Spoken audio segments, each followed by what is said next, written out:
Hey guys, how's everyone doing today? Good to see you. Actually, great to see you on this beautiful Sunday afternoon. So where am I? Well, I'm in an undisclosed location today. We're not going to give the location today, but what am I doing here? Well, I got an exclusive interview for all you Son of Sam fans out there, all you amateur sleuths out there. I think you're going to like today's interview. Today we're going to be talking to Detective Henry Cinotti.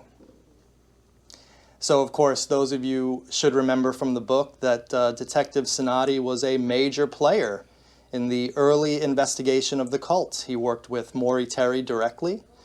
They first came together on the Staten Island information, but ever since that book came out, Detective Cinotti's been sort of a shadowy figure in the world of Son of Sam research because, well, for some reason, nobody ever really interviewed him.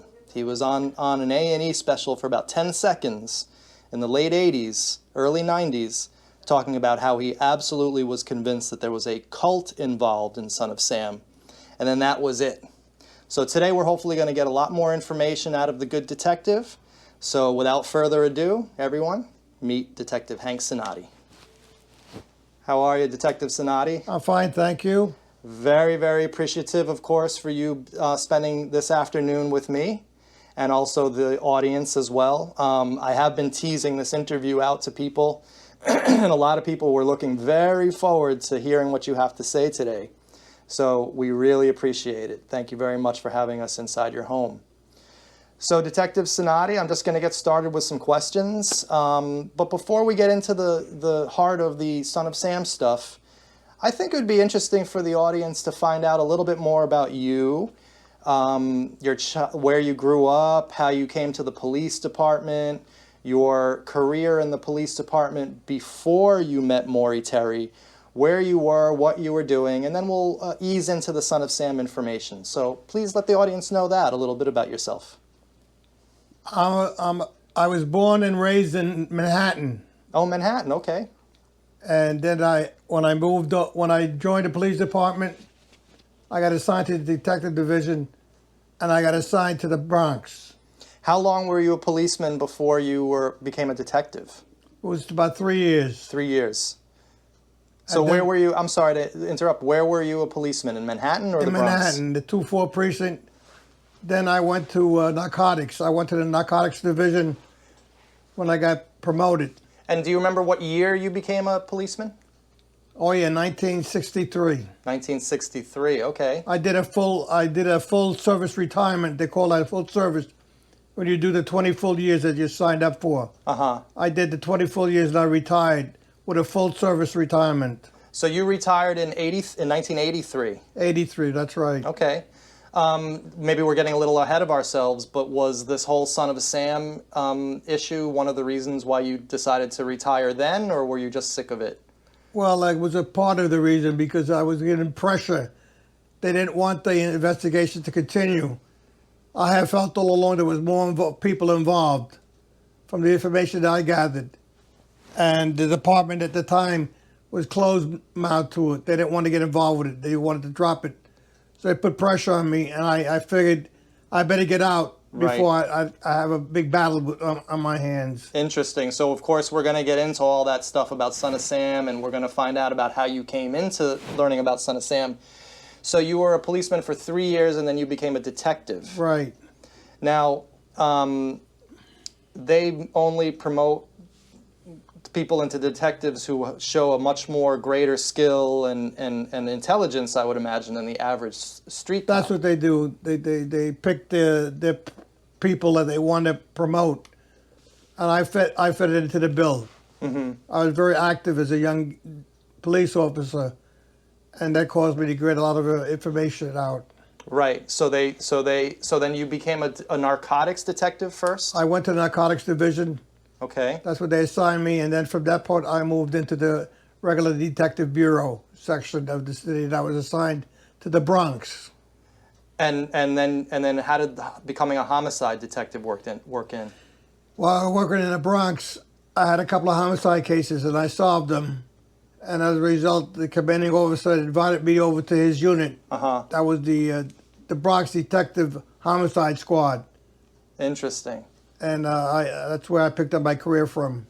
So, all right, so 1963, you're working till 66 as a street cop, then you get into detective. So by the time that the whole Son of Sam thing came out in 1976, 77, you were already a highly seasoned veteran by that point. Oh yeah, I had a lot of experience. I had cases that I had gone out in the homicide division to Florida on the cases, and also went to on the Son of Sam case to Las Vegas.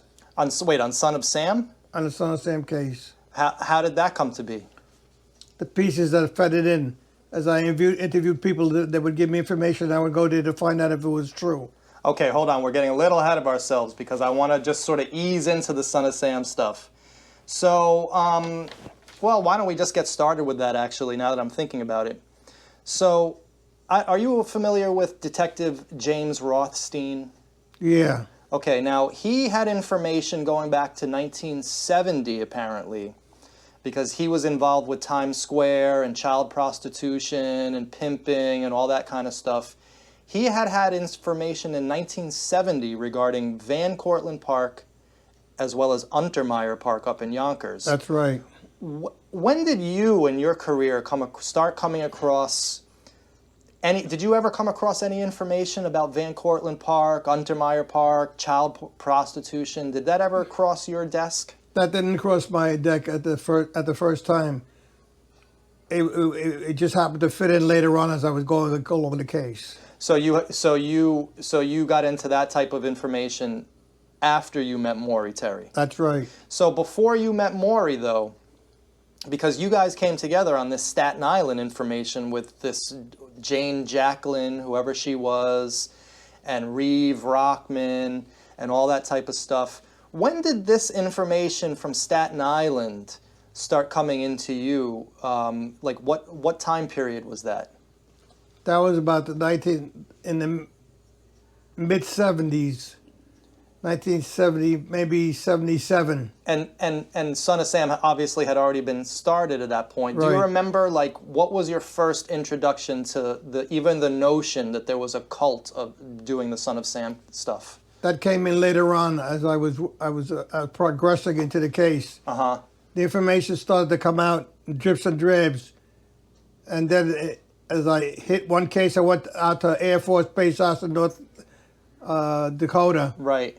And that fitted in some more pieces. And when I got back to the city, I picked it up and it got very heavy into the Son of Sam case. But how did you first come to meet Maury Terry, though? Like, how did you guys converge with each other? Maury Terry had information that he was gleaming from a woman named Veronica Lucan. Okay, so Veronica Lucan was calling Maury Terry about what? About the case that she had information on. Okay. And then Maury Terry spoke to me about it. I said, I know Veronica Lucan, I've interviewed her. So he said, well, this is what she's telling me. So I checked with her. She was still alive then. Mm-hmm. And she said, yeah, I spoke to him about this case. Nobody was listening to me. So then I picked it up from there, and then it got involved more and more. And do you remember exactly what Veronica Lucan was telling Maury Terry? She was identifying some members of the group. She had information from she had a third person in this involved that was telling her, feeling her information, and she felt that she could feed it to me because I was a police officer and I knew her, and that's how it worked out. And this information, do you remember what it was? It was about a cult. Just a cult out of Staten Island or cult out of Queens or Westchester? Staten Island, and she knew some of the people involved with it. Okay. And they turned and they were telling her about the case. So you never heard hide nor hair about Yonkers from Veronica Lucan? It was all New York she City. didn't know anything about that. Okay, so she came to you and she said that this group is involved specifically in Son of Sam? Yeah. And what did you do when you heard that information? Well, I panned it out first of all. I checked to see if there was any substance to it, and it turned out that there was some substance to it. Do you remember what that substance was? Basically, that Wheat Carr was involved with her brothers. She had two brothers, I believe. John and Michael. Right. And they were involved with the cult. They were definitely involved, but this is the first time I'm ever hearing about Wheat Carr possibly being involved. Well, her name popped up. Okay. and that led me on further on to get involved with the cult, particularly the ones in the Yonkers. So by the time Maury Terry contacted you, Detective Cinotti, are you saying that you had already heard of the Carr brothers? Yeah, John and we Carr. Oh my God! I just got to do a mouth open reaction. We never heard that before, guys.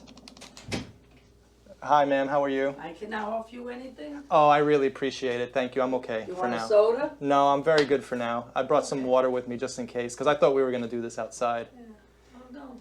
I appreciate it. But there's a soda. I will bring it to you. Thank you. Okay. Thank you. All right. So Detective Cinotti, back to our interview.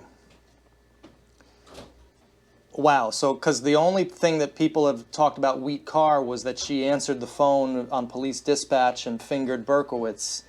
That's very, very interesting. Thank you very much. Do you remember exactly what they said Wheat had done, or is that something that escapes your memory? I'm trying to think back about it. I'm not particularly sure of what she said, but her name popped up. Right.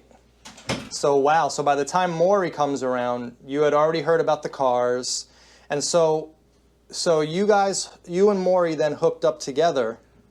Well, And tell us Maury about Terry lived in Yonkers. Mm-hmm. He lived on the same street, Pine Street, where David Berkowitz was living.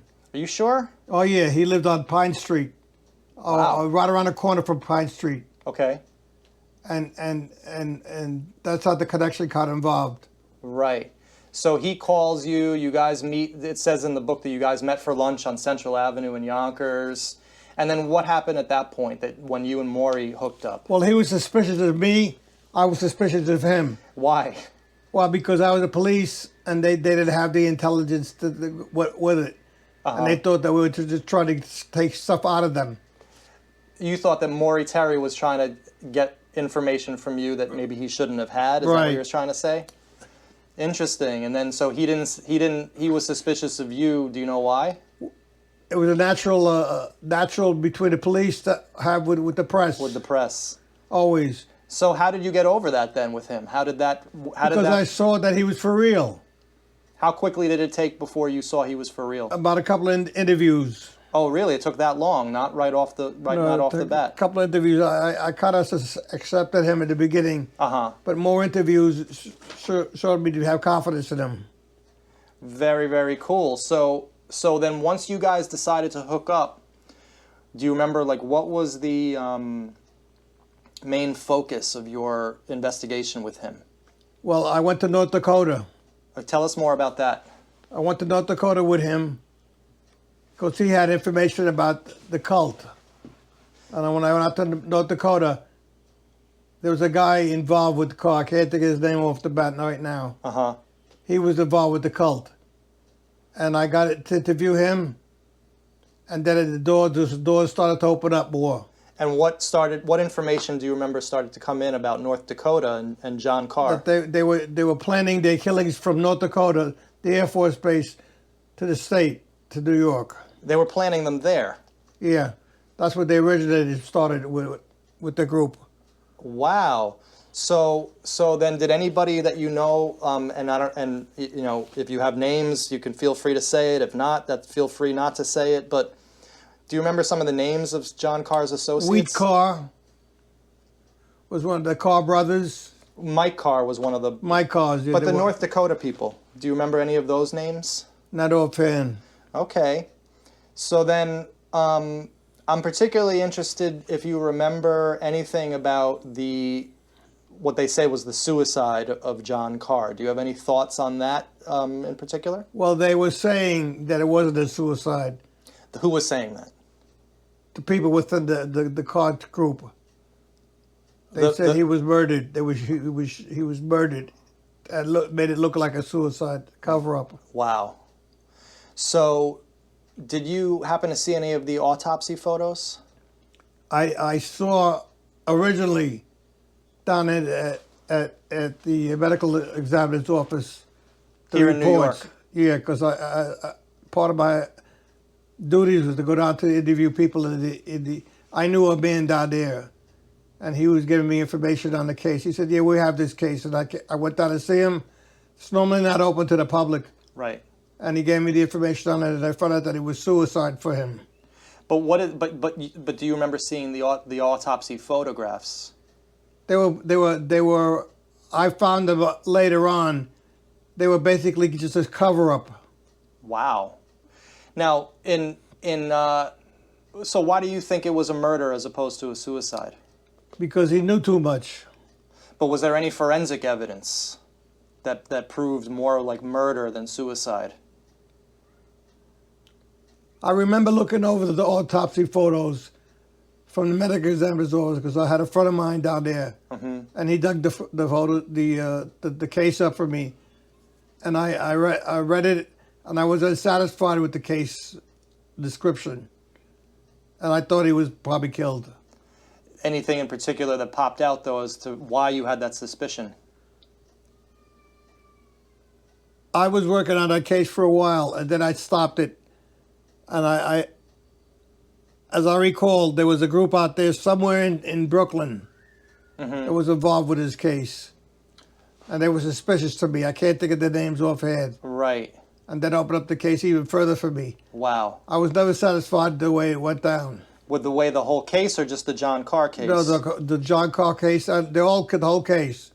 So there was much talk in Maury Terry's book about how in the autopsy photos you could see 666s in the floorboard, and there was also a 666 etched into his hand in blood. Did you actually see those? Yeah, I pointed that out to him. I said, "Look at this," and he said, "Wow, that's so surprising." So wait a second. So you actually saw those 666s? Yeah. And of course, how does a guy who's committed suicide write something into the floorboard and the baseboard and all that kind of stuff? So that was very interesting. Now there's another thing about that case that I brought up in a video of mine because I went to St. Mary's Cemetery in Yonkers, which is where John Carr is buried. Right. And I don't know if you were aware, but he's buried in an unmarked grave. Right. He's buried with his aunt and uncle. Apparently, so is Sam Carr and so is Michael Carr. They're all buried unmarked in this one plot of land. But Maury Terry, in his book, Detective Cinotti, he mentions that there was the possibility that John Carr didn't even really die, that they killed somebody else, and then they pulled a body switch. What are your opinions on that? I never got any information on that. I heard that rumor. I never found out, and I never followed it up. Never followed it up. You know, I'm not a detective, obviously, but when I first got into this case back I got into this case when I was in my 20s, in the early 90s. But around 2005, I started getting into it more, and I met all sorts of characters who knew, let's just say they knew too much. They knew things that they maybe shouldn't have. And I met a guy who was friends with John Carr. He called him Wheaties. Wheaties, right.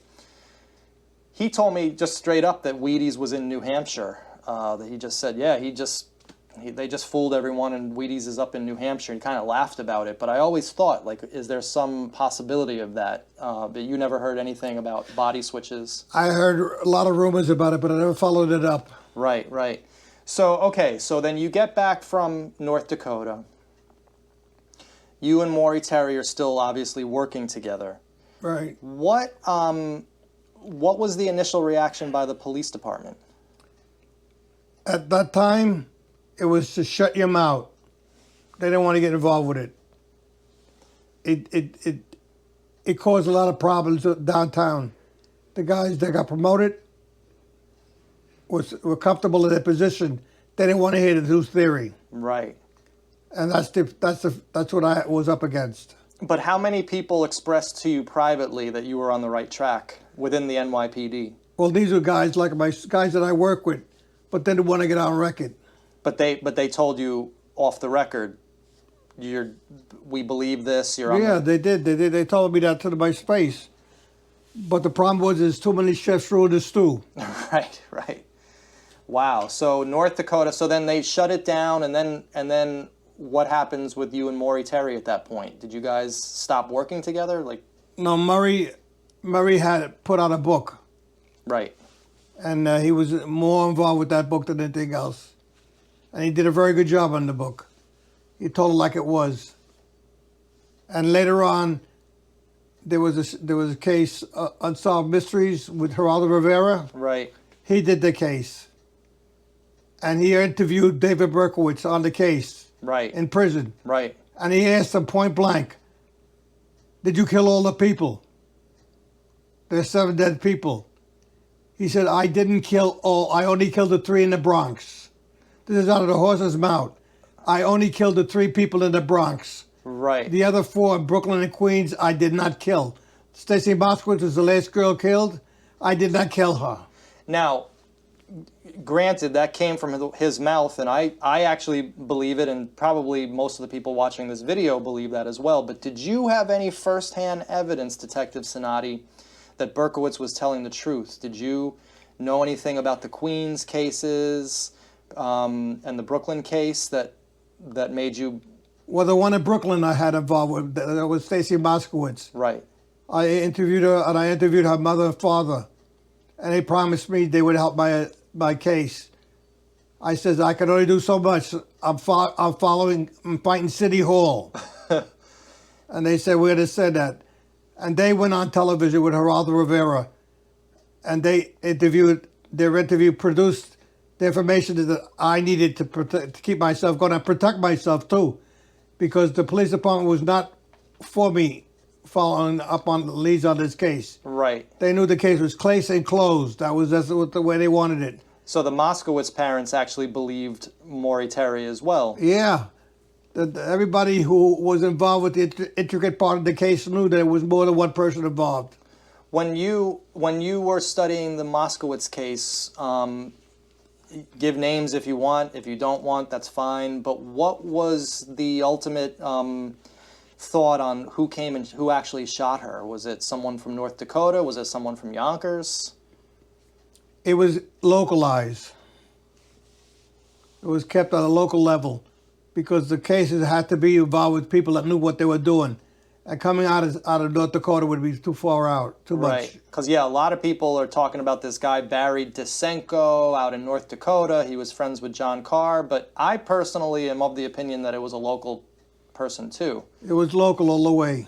Yeah, see, that's what I have a problem with Maury Terry about, and I think as we go along and learning more about him as a person, do you have any opinions on his whole theory of the process and the California information? Oh, excuse me, let me just get this little...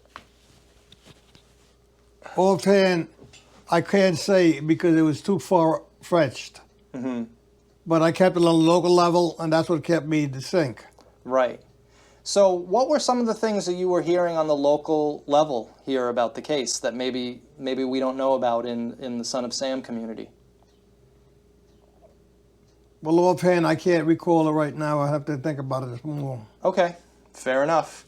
Everyone should know that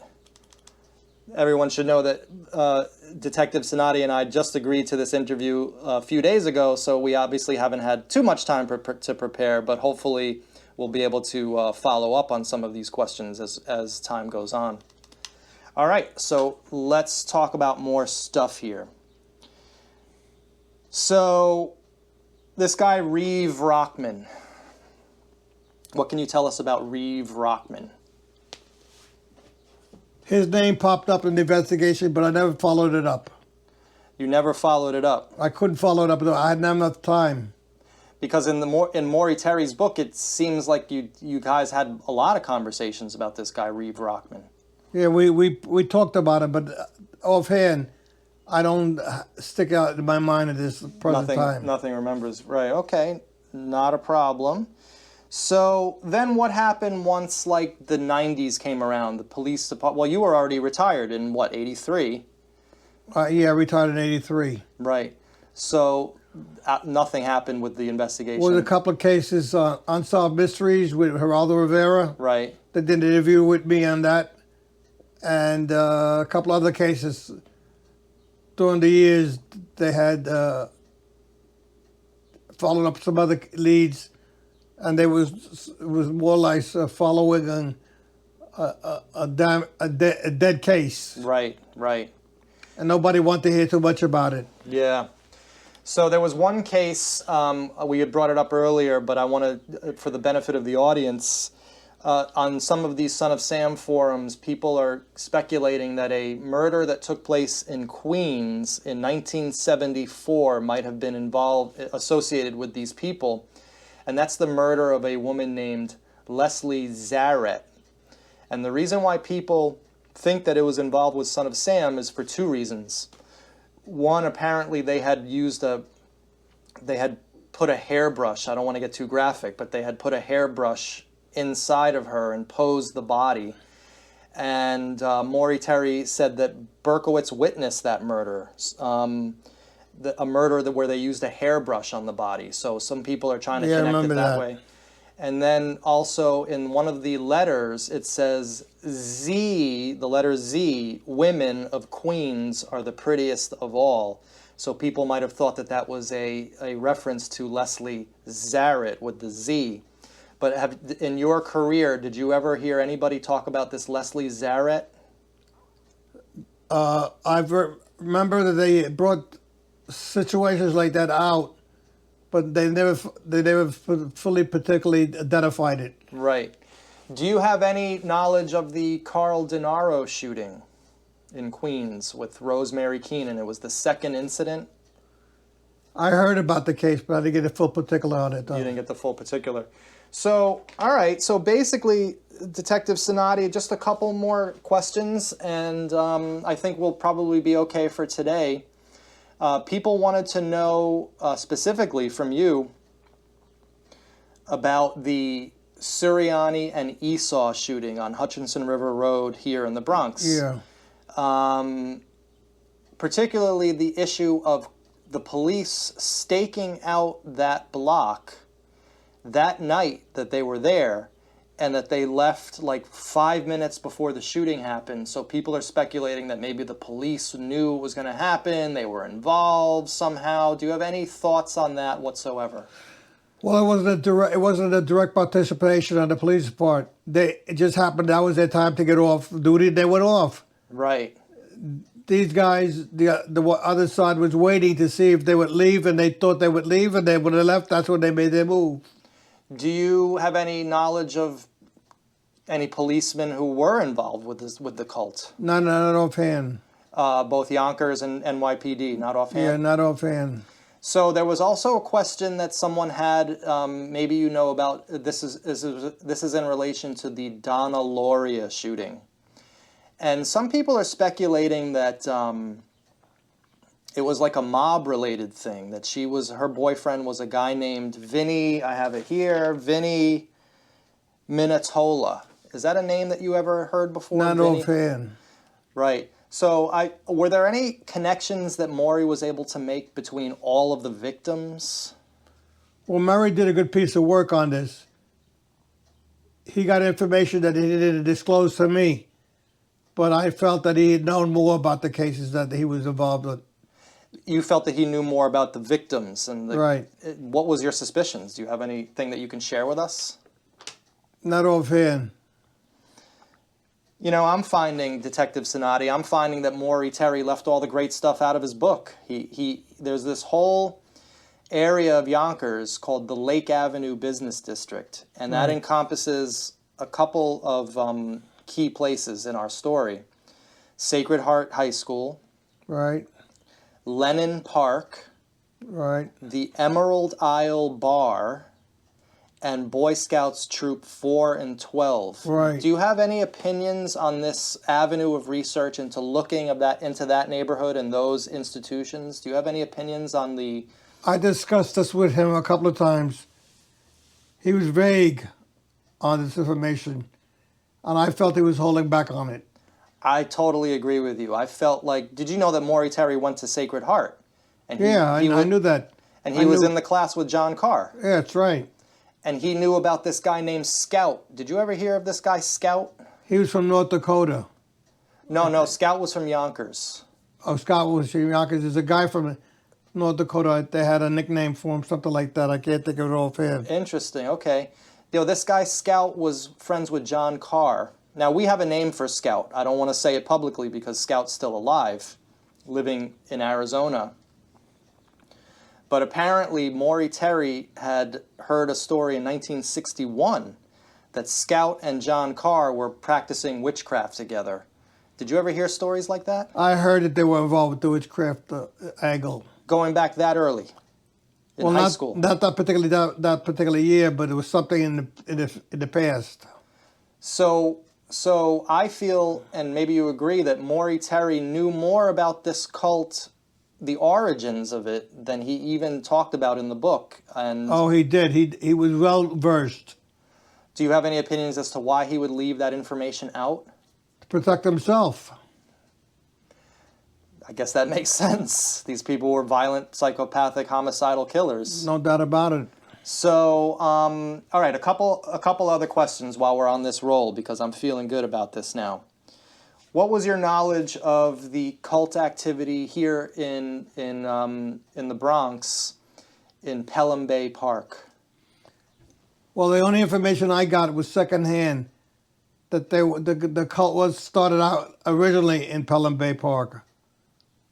Wow, really? And then it branched out. Okay.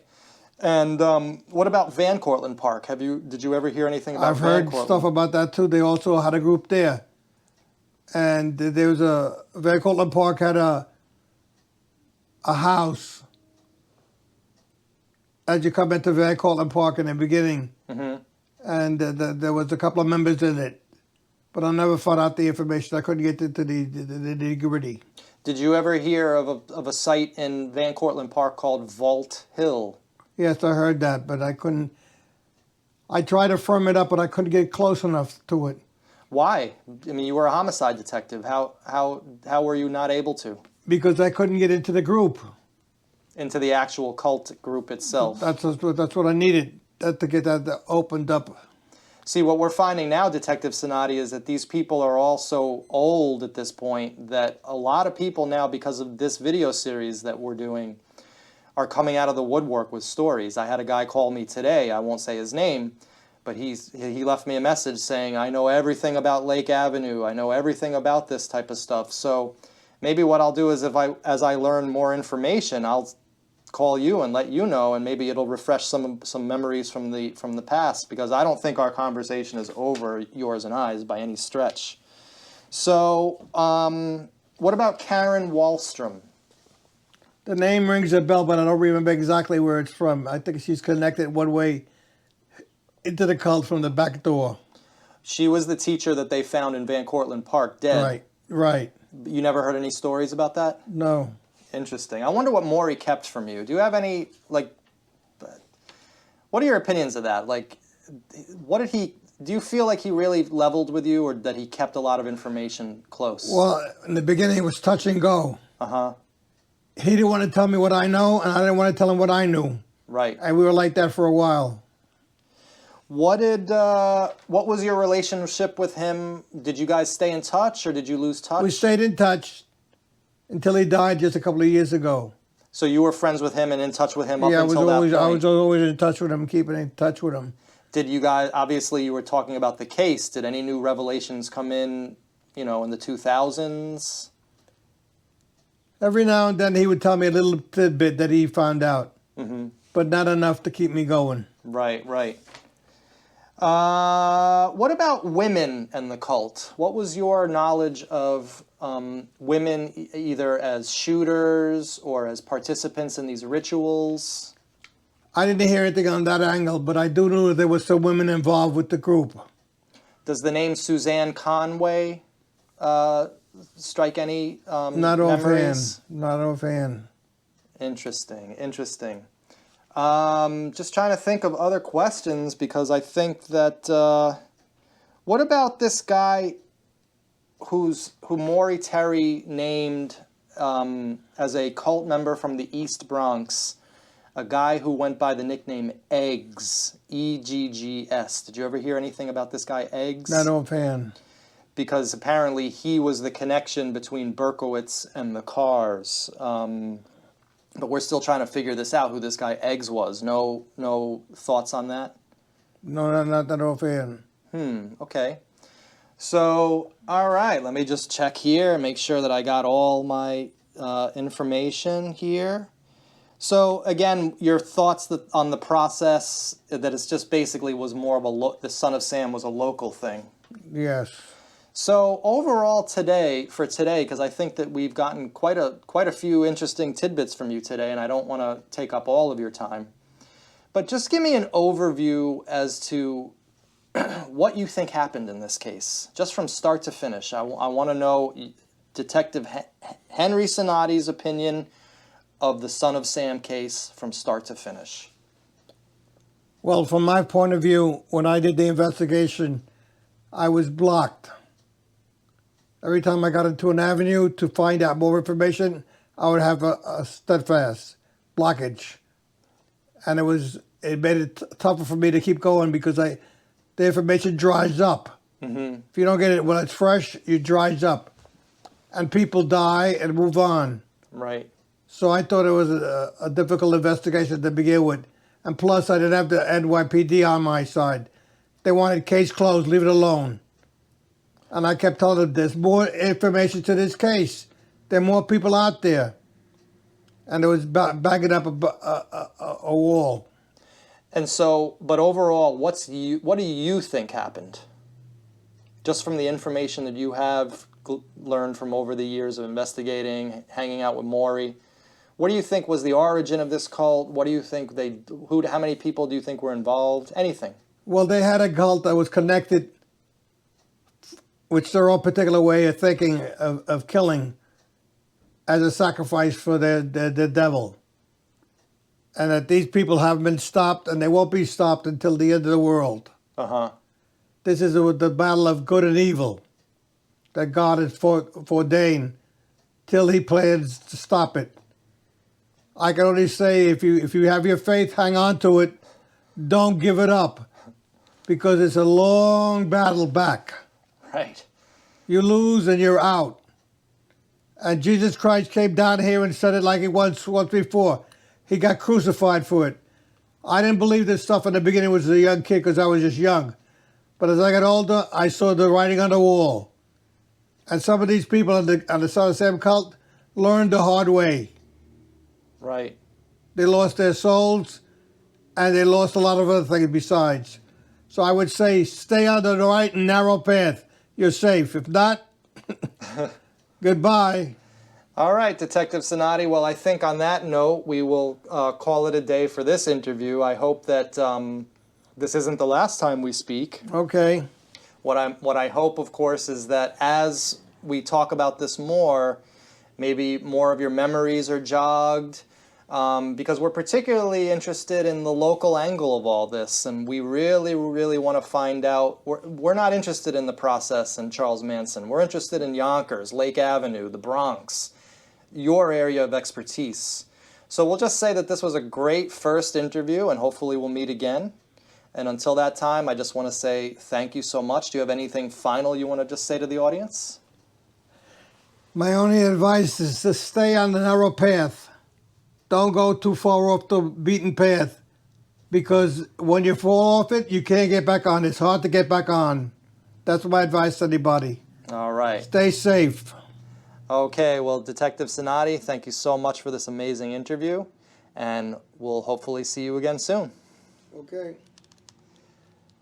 All right, guys. Well, that was Detective Cinotti, and hopefully will be the first of many interviews to come.